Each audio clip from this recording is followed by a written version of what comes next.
scripture verse, "My house shall be a house of prayer for all people," Isaiah. So, and actually, he is hosting us every Ramadan in his church. We are so thankful and grateful for that. Every community member in our community, like thousands of people, we are so grateful that you are hosting us. Thank you. And let me continue. He has written on religion and culture for the New York Times, the Washington Post, USA Today, and Huffington Post.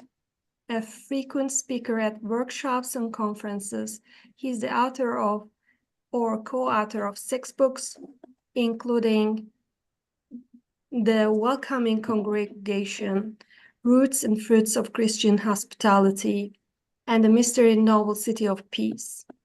He also writes for the preaching journals, Homiletics and Proclaim, and he contributes to the current events-based adult education curriculum, The Wired Word. The Wired Word. He enjoys boating on the Potomac River.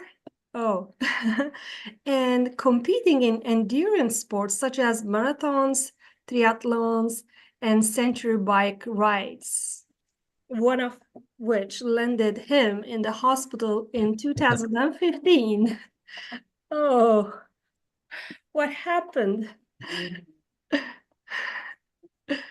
So, I had a bad fall, but oh, I recovered, thank God. yeah. And you have been to Turkey before, right? Twice. Twice. When was it?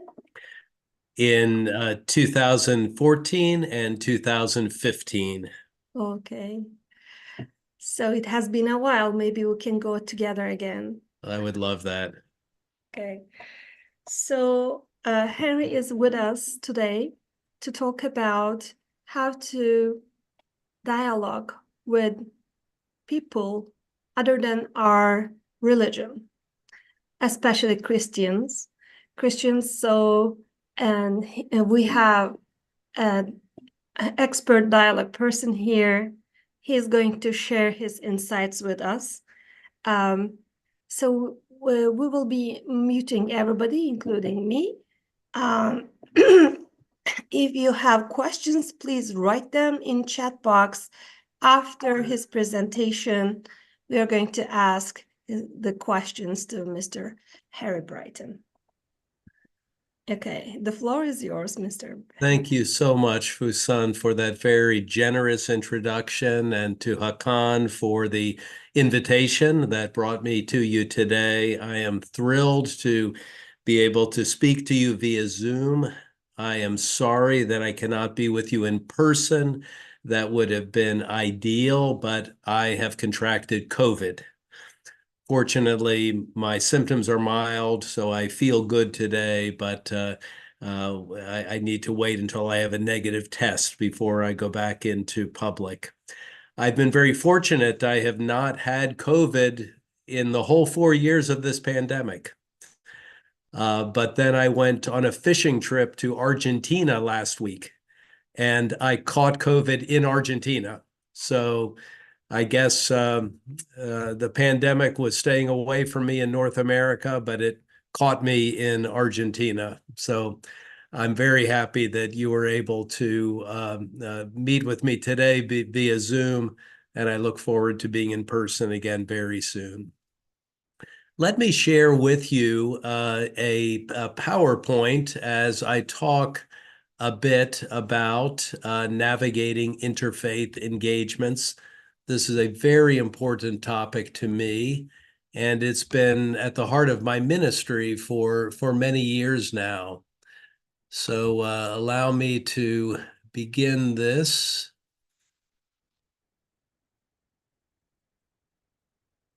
Let's see here.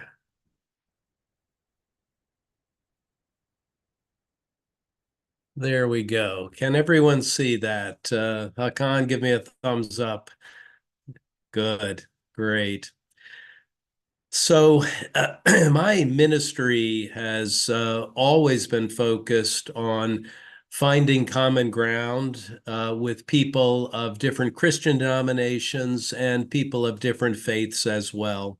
And this is so important to me because I do believe that we all have the same creator and we have been put in this world to live in love and in peace with one another.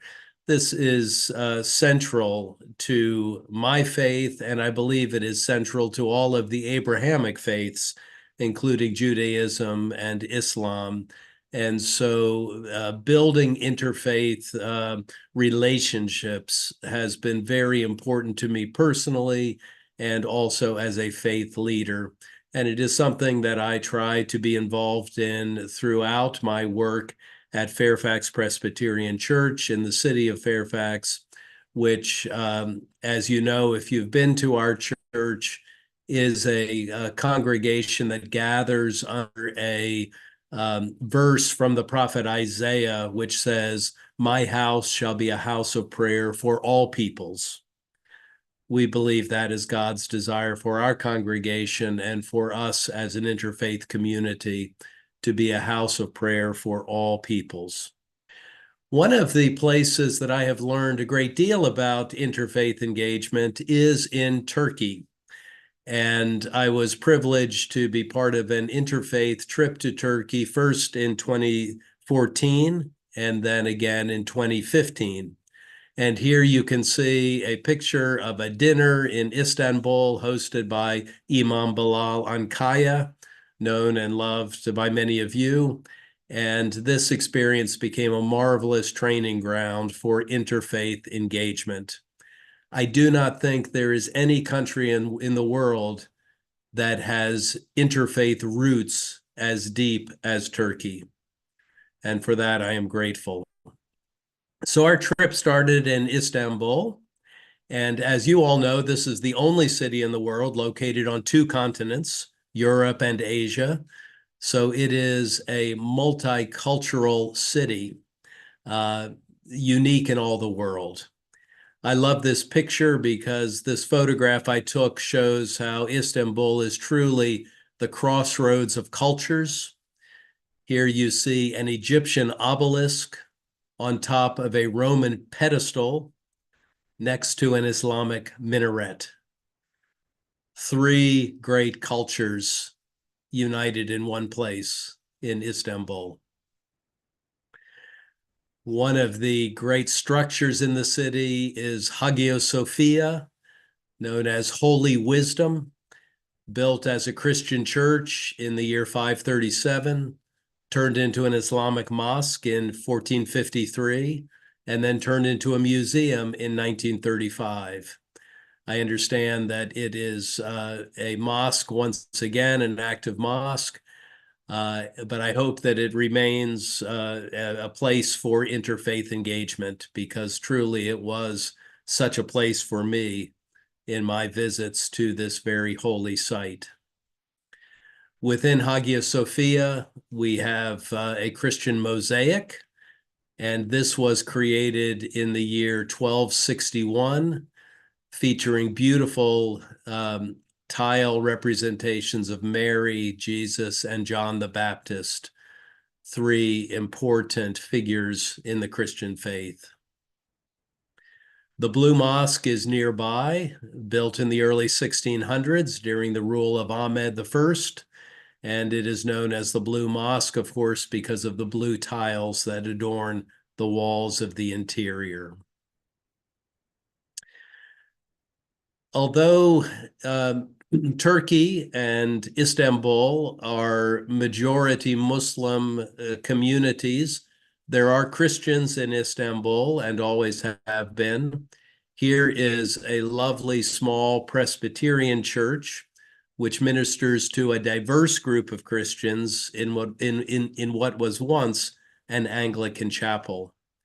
And I greatly enjoyed my time with the pastor there, the gentleman pictured here with the green polo shirt.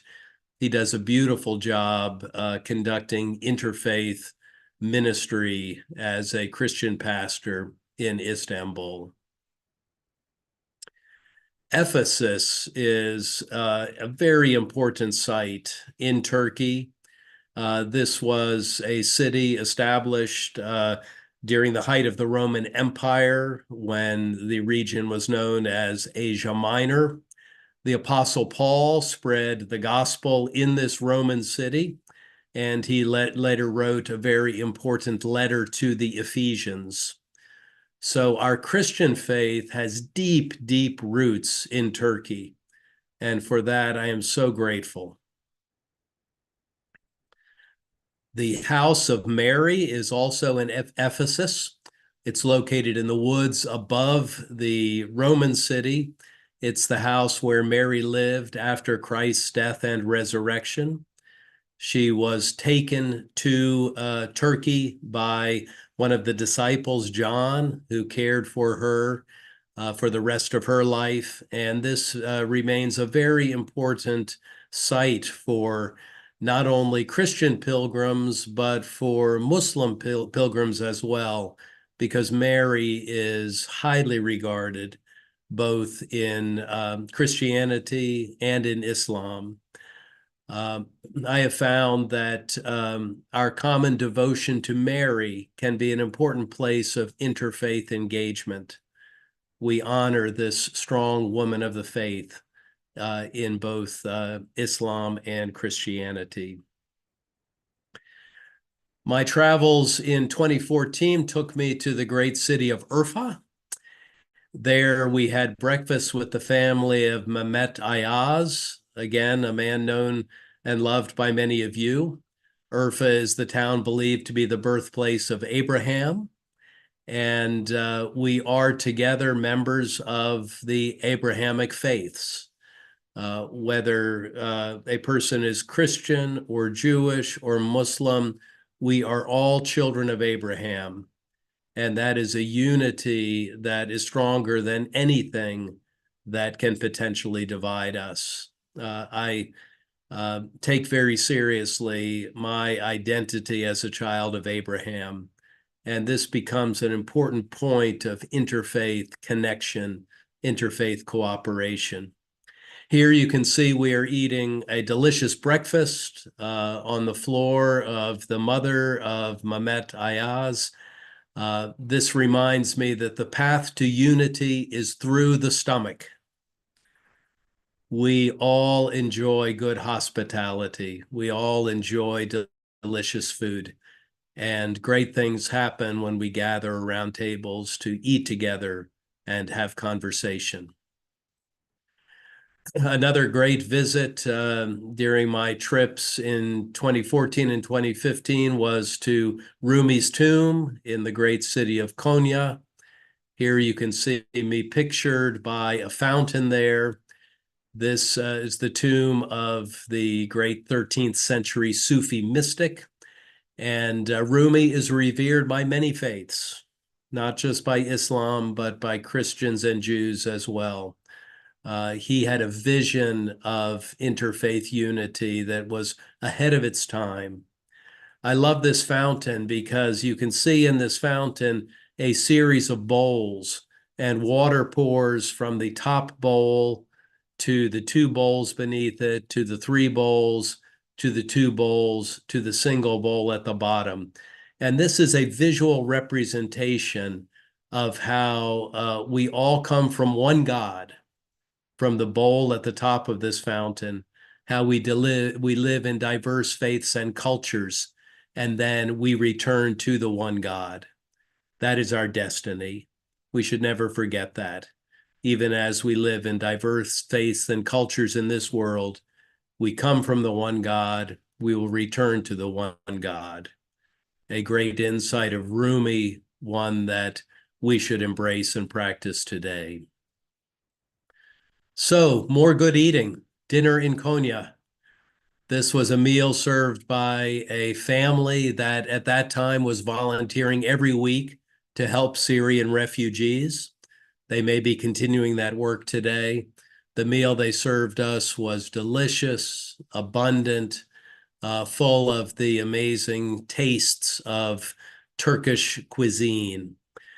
I think any time that individuals gather for food, the food should be simple, nutritious, and acceptable to all.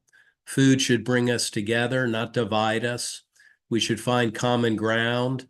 Fortunately, that's not difficult in our Washington, D.C. area when we have halal markets and other food stores that can provide food that we can all enjoy together. When gathering for a meal, it's important to exchange simple gifts. And you, my Turkish friends, are so good at that, bringing gifts from your culture whenever you come to enjoy hospitality. I try to do the same. And I think that this is a sign of our respect for each other, a sign of our regard for each other, to share simple gifts as well as delicious food together. I was delighted to be able to visit some of the underground cities in Cappadocia. If you've been there, you know that these elaborate sets of tunnels and rooms were used by Christians before Christianity was legal, a place to hide and practice faith in a time, of course, long before Islam, when it was illegal to practice the Christian faith in Asia Minor. Cappadocia was also a place of Christian devotion and community life in the years before the rise of Islam. Here we see dwellings carved into volcanic rock, including this 11th century nunnery. This, I guess, actually, correct myself, this was after Islam was on the scene, but while Turkey was still very much an interfaith community. The Cappadocian fathers of the 4th century, going back earlier, prior to the rise of the Prophet and the spread of Islam, the Cappadocian fathers were important Christian thinkers that still influence the spirituality of members of the Christian faith today. So we are grateful to their witness, to their life and their thinking and their devotion in the 4th century. Turkey was not limited to the Christian faith and the Muslim faith throughout its history. Turkey in general and Istanbul in particular were the site of great Jewish devotion. There's a history here that is told in the former synagogue in Istanbul that is now the Jewish Museum. It tells the story of the vibrant Jewish community that once lived in Istanbul and how Turks welcomed Jews from the Middle Ages through World War II.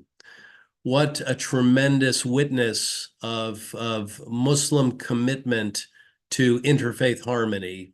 I love this history. I love this story. When Jews were expelled from Spain in 1492, the Muslims of Istanbul said, "Come live with us, be part of our community." And they were welcomed into Istanbul at a time when many European countries were not welcoming Jews. Then during World War II, when Adolf Hitler was committing his atrocities against the Jew, again, Turks said to the Jews fleeing Hitler, "Come, be part of our community here." And Jews contributed to the vibrancy of Istanbul and Turkey for many, many years. We all know that since the establishment of the State of Israel, most Jews have left Turkey. That is understandable, but I hope that this witness of interfaith cooperation will continue. So, what can we do? My time in Turkey and my time among you here in Northern Virginia has led me to ask this question: what can we do together? I feel this is an important mission for us all to have. And so I have some thoughts on what we can do to remain strong interfaith partners. I think it's so important for Christians to accept Muslim invitations to fast-breaking dinners during Ramadan, and then return these invitations to social events here at Fairfax Presbyterian Church, FPC, and other communities. It has been our great honor and privilege to host the Ramadan tent here, and we hope that that will be possible again. It is very important to me to host table conversations whenever we possibly can. I believe that conversations around tables build relationships, especially if we talk about common concerns. We do not have to talk about theology. Theology can often divide people, but there are many common concerns we have that can draw us together.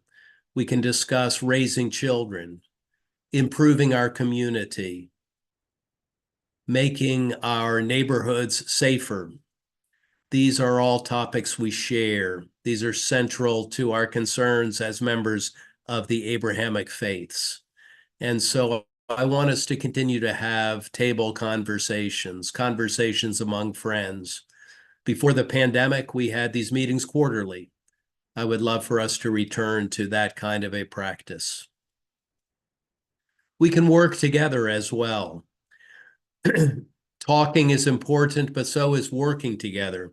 We can co-sponsor blood drives, food collections, prayer shawl knitting, the building of Habitat for Humanity homes. Here at Fairfax Presbyterian Church, we will be breaking ground this year on an affordable housing development that will provide housing for 10 of our low-income neighbors.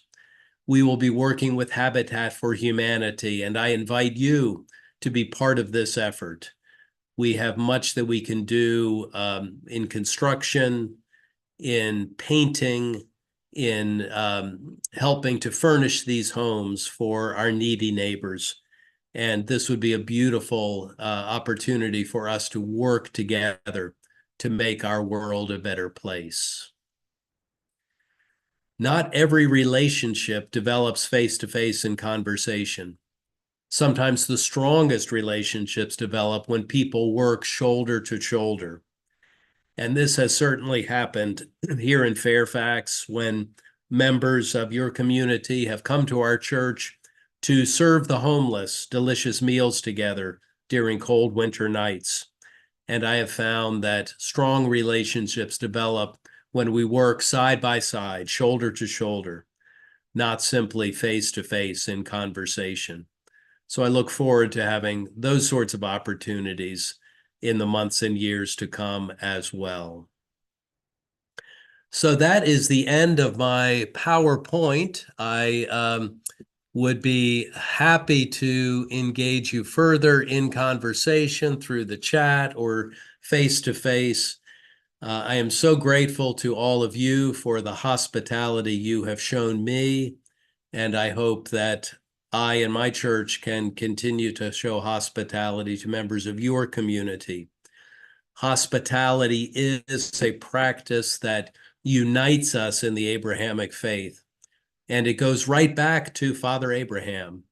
I think you all know the story in the Bible and the Quran about Abraham welcoming 3 angels by the oaks of Mamre. He was with his wife and his servants. He was by himself. He was approached by 3 strangers.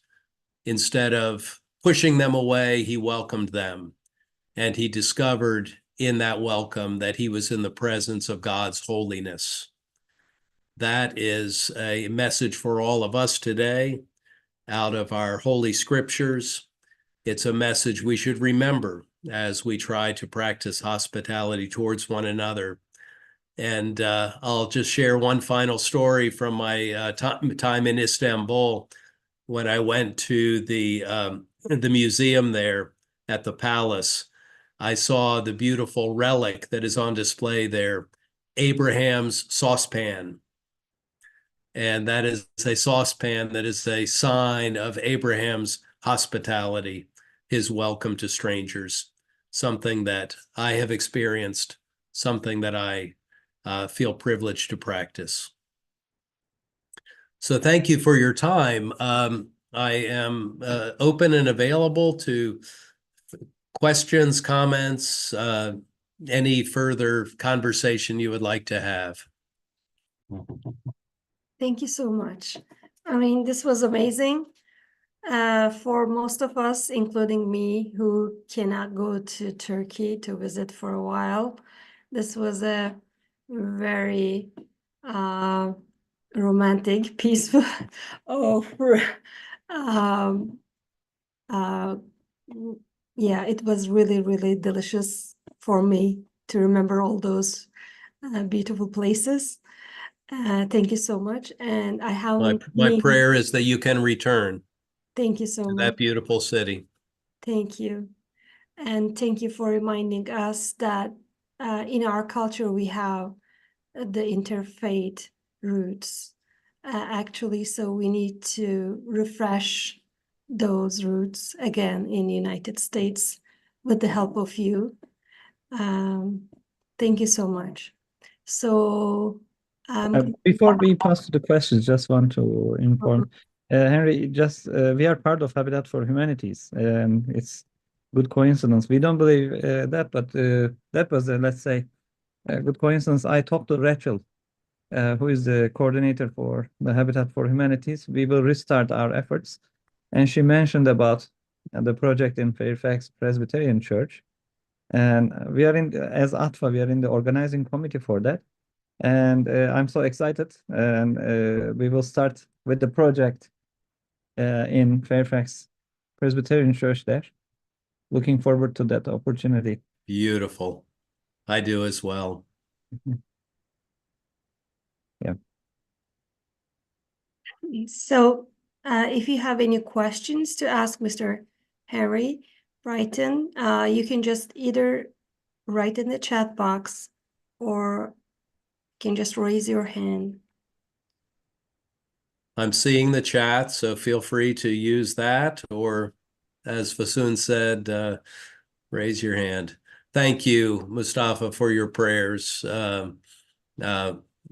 God is good, and I am healing. Not as fast as I would like, but I need to be patient. I would be delighted to have you help with the building and furnishing of these affordable housing units.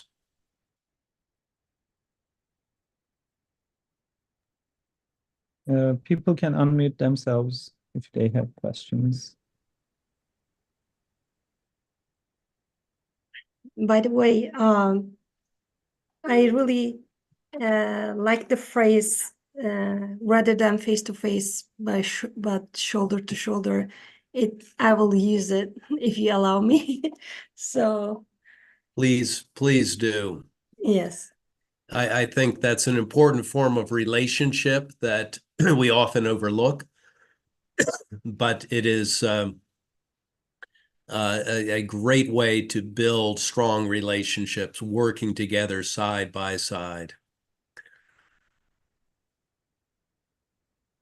Can I ask you a question, Pastor Brinton? Yes, and yes, please. Yes, my name is Ahmed. I live in Bristol. Excuse me.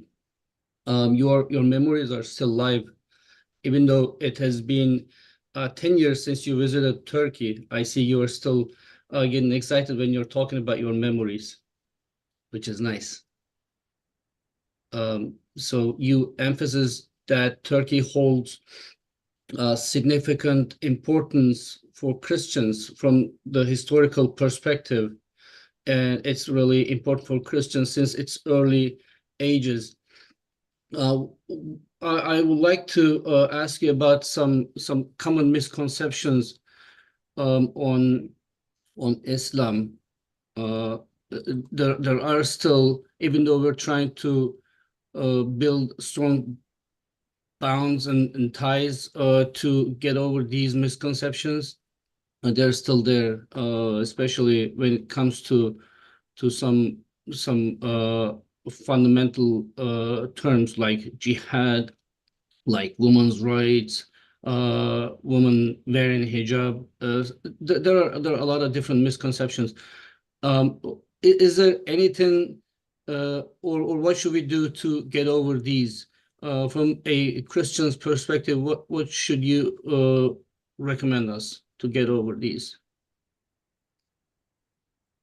I think the work that your community is doing every day is so helpful to establishing stronger Christian-Muslim relationships.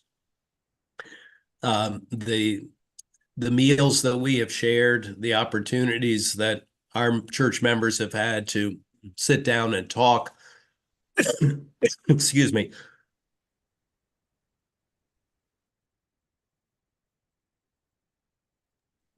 the opportunities we've had to sit down and talk across tables has helped our church members to understand your faith and your culture in a new way, and to see that Islam is about peace.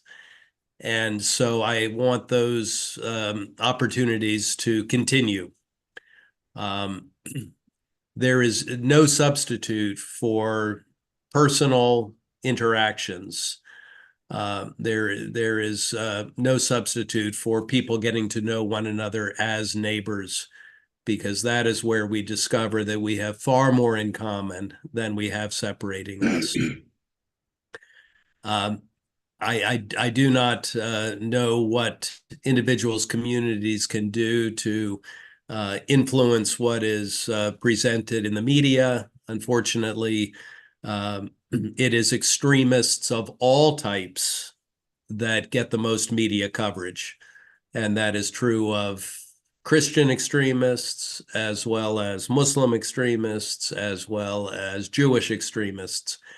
And so we just have to work together to tell a better story, and to show the world that we are in favor of peace, that we are in favor of unity, that we are in favor of human thriving in every community, among people of every race, every religion, every nationality.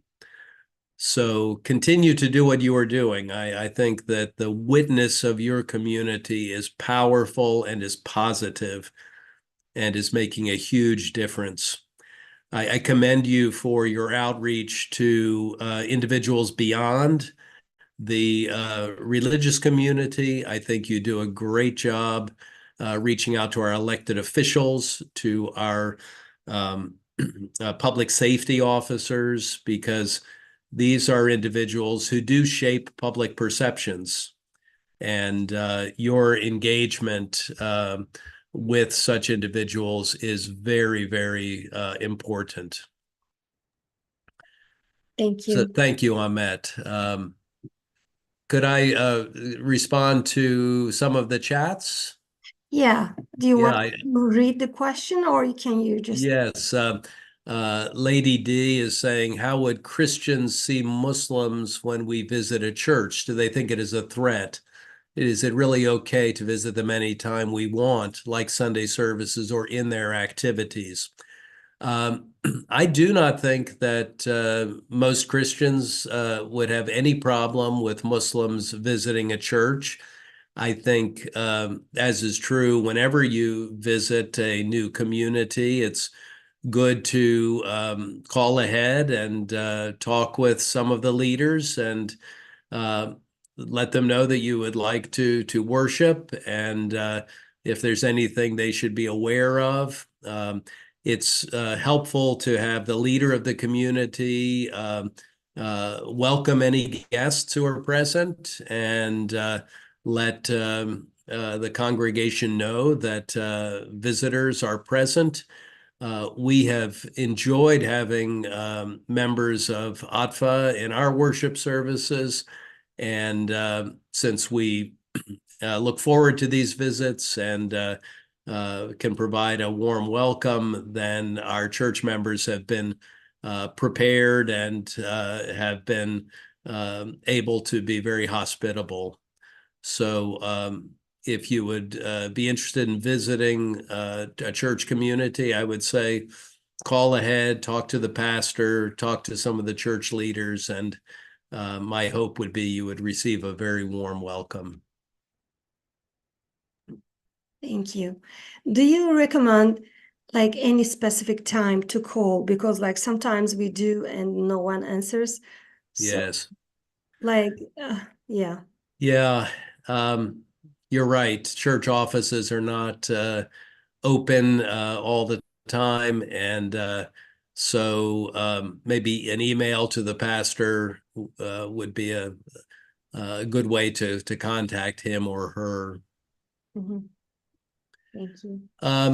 So another question is, any advice on things to avoid when interacting with people of different faiths? And thank you for your good wishes about my health. That's a message from SS. I think that one thing that we have all become sensitive to is that not everybody feels comfortable shaking hands.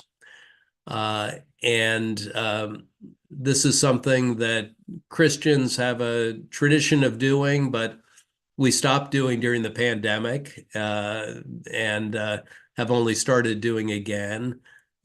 It's not appropriate for men to shake hands with women in many religions of the world. And so I would say one thing that a leader of a worship service can do is to give some instructions on how we will greet one another. It's always appropriate, I think, to greet with a bow and a smile, but Christians in particular should avoid sticking their hands out, especially men to women. That can create some awkwardness. Siabi Sanin asks, which denomination church is the most welcoming? I would like to think that my denomination is the most welcoming. That would be my dream. I think, though, that there are some churches, some denominations that are more welcoming than others. Excuse me. The Unitarian Universalists are a very welcoming denomination. The Presbyterian Church USA, which I'm a part of, tries very hard to be a welcoming denomination.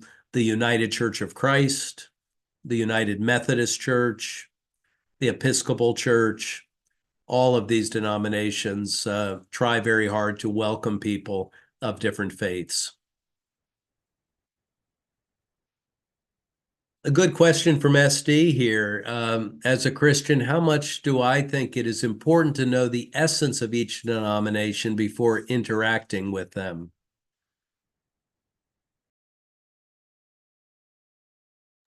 That is a great question. And for a number of years here in Fairfax before the pandemic, we had an interfaith community walk where we walked as an interfaith community, Jews, Christians, Muslims, from one place of worship to another through the city of Fairfax. And at each place of worship, a representative of that denomination would talk a little bit about the essence of their denomination. That was very educational, very, very helpful. And I look forward to those sorts of activities resuming again as soon as possible. You do not have to be an expert to know the essence of each denomination, but it is important, I think, to know that some denominations are organized very democratically, as the Presbyterian Church is. So our leaders come from across the congregation, and we do not have any one leader who controls the church. Other denominations, such as the Roman Catholic Church, are very hierarchical, with the power being held by the bishop and then the priest over the congregation. And so they are not as democratically organized as we are in the Presbyterian Church. And so that kind of information can be helpful as you get to know members of the church. So in the Catholic Church, the priest is a very important authority figure. In the Presbyterian Church, we have many leaders. And if you come to our church, you'll meet elders of the church who have a lot of authority and spiritual responsibility. Another question is coming from Pinar. Pinar would like to know my opinion on how to implement interfaith initiatives among younger generations who may not be very interested due to globalization. I do think that even though globalization has taken our focus away from interfaith initiatives, it is still very important in a global economy to know the effect of religion. We are naive if we do not think that religion has a very positive effect on international relations, both for good and for ill. There are many positive aspects to interfaith cooperation in a global economy, but there are also some barriers to cooperation that can be created by different religions. And so I would say that for the younger generation, while they may not be as interested in the practice of faith as previous generations, it would be important to engage them in discussion about the effects of religion on our global economy, because it is profound.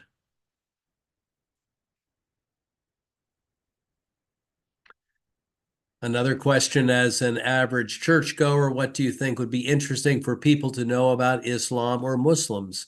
Not from a religious expert's perspective, but from the viewpoint of someone within the congregation. What a great question. Thank you. I think that it is so important for Christians to understand how committed Muslims are to the thriving of families, to maintaining love and faithfulness within the family unit, and how concerned Muslims are and Islam is with the flourishing of the wider community. None of us are individualists as Christians or Muslims. We are concerned about the health of our communities. And so I think it's very important for Christians to see how committed Muslims are to the health of our communities, to helping people to escape from poverty, helping people to receive good health care, helping people to have economic opportunities. These are concerns that unite us. They are religious concerns, but they are not unique to Christianity or Islam. They unite us.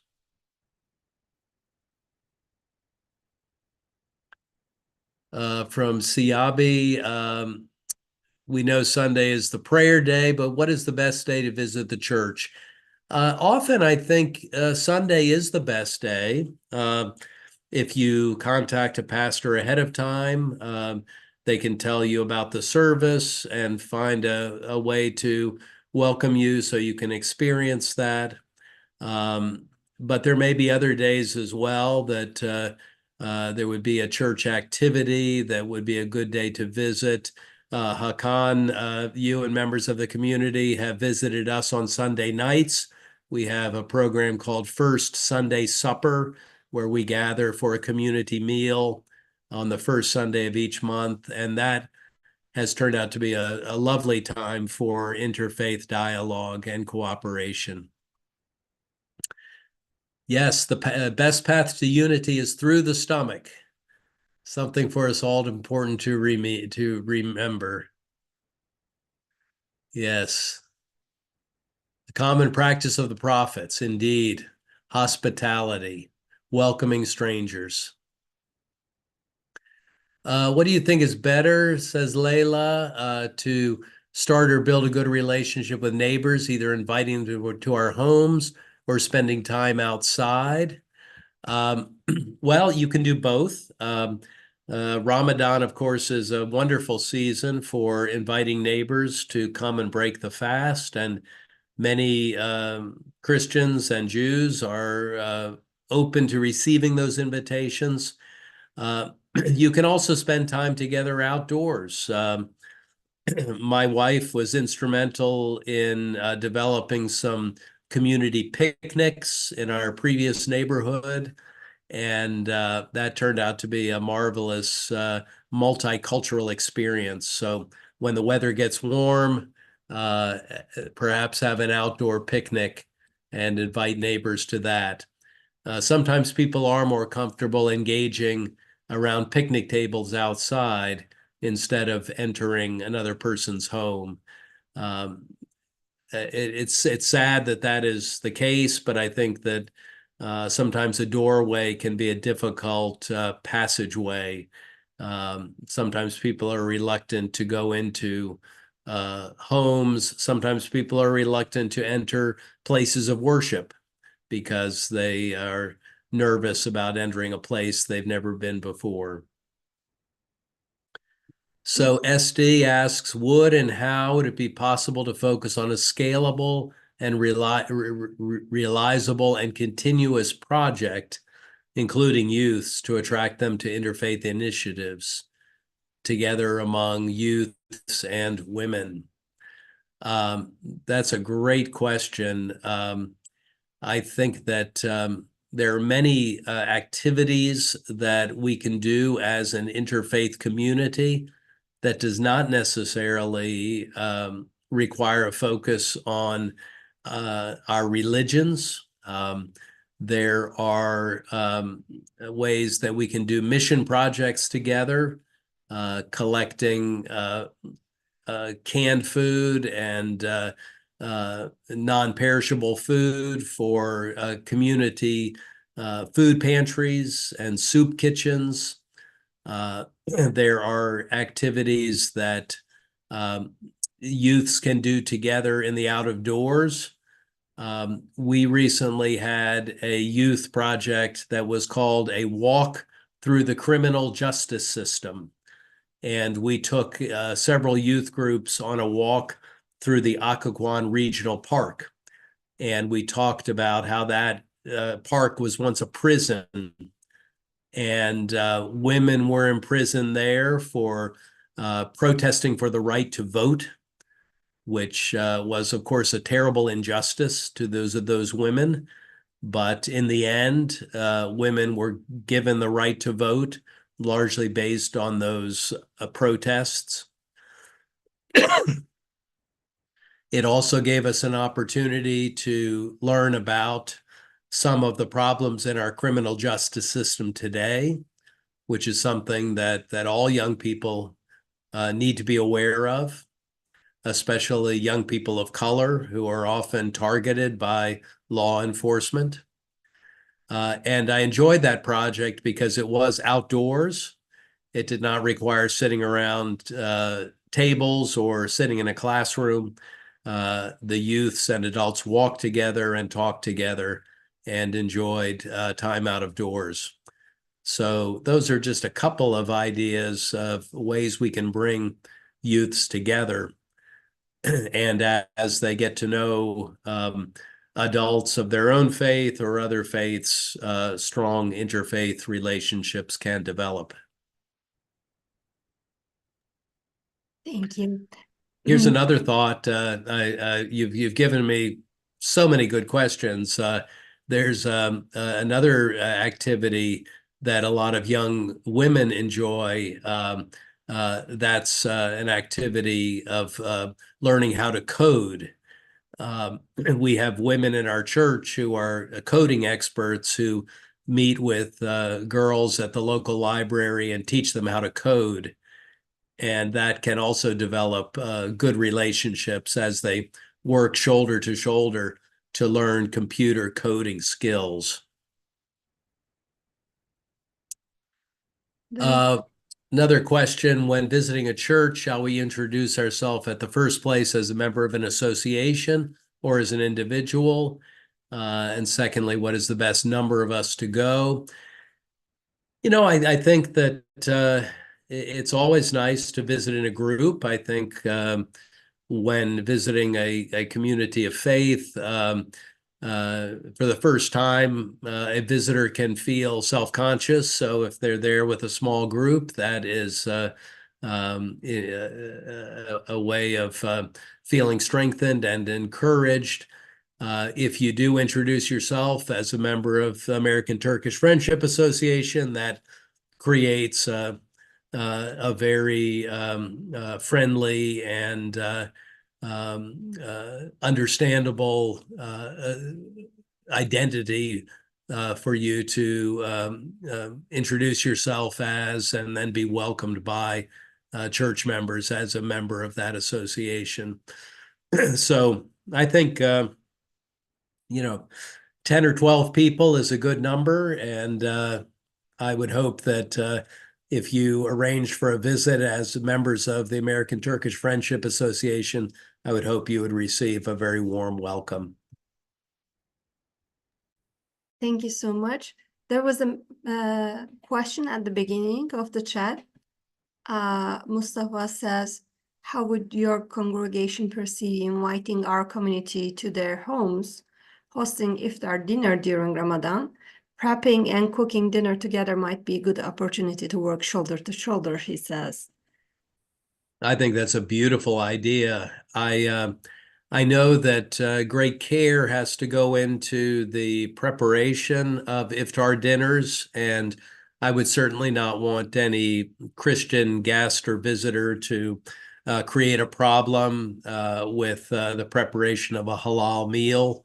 But if there are ways that Christian neighbors can be involved, I think that would be a beautiful opportunity to work shoulder to shoulder, to cut vegetables together, to prepare some of the portions of the meal together. But as I said, I would want to be very careful not to come into a situation like that and be disruptive in any way. Thank you. I mean, if you have a newsletter of your church or something, because I have noted so many great things like coding experts, outdoor youth programs, we would like to share it with our community so that if they're interested, they can come and join your activities. And it has been almost an hour. We do not want to push our limits because we know you just are recovering from COVID. This was great, amazing. I really loved your sincere answers. Oh, Thank you so much. We would like to continue this training events with you if you're available next time in person, hopefully. And I would like ask Hakanabi to say a few things. Yeah, thank you very much, Henry. It was really to the point, very friendly, and very informative session, I believe. And also the questions were very good and informative as well. It was exactly to the point program as we wished. I believe everyone has enjoyed the program. And yeah, you have inspired many projects and many things before Ramadan. That's the time where we are more active. So hope let's count this as the first session of a good series. yes. From time to time, whenever you can. Well, I am grateful for this invitation. I've enjoyed it. I thank you all so much. My relationship with you means a great deal to me, and the relationship of my church with your mosque and your association has been tremendously life-giving to me and to my congregation. So I thank you for that. I look forward to meeting with you again, hopefully in person.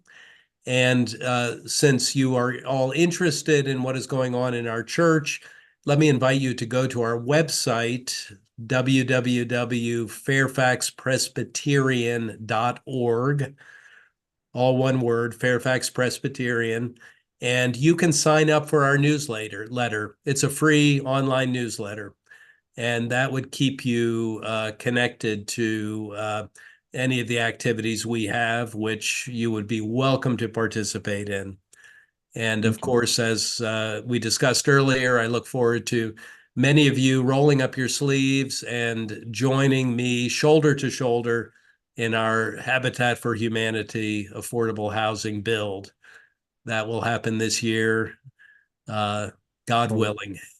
Let's end with a prayer. We can conclude in a good way. Dear God, as we conclude the enlightening session of navigating interfaith engagement, we express our gratitude for the shared wisdom, understanding, and unity that has unfolded among us. May the bonds forged in this gathering continue to grow, fostering interfaith togetherness and understanding in our hearts. Additionally, we come together in a collective prayer for Henry's swift and complete recovery. May healing energy surround him, bringing comfort and strength during this time. May his journey towards recovery be marked with grace, and may he feel the support of our prayers lifting him. In the spirit of interfaith unity, we extend our gratitude for the diverse perspectives shared today. May these insights guide us in creating a world of harmony and understanding. Amen. Amen.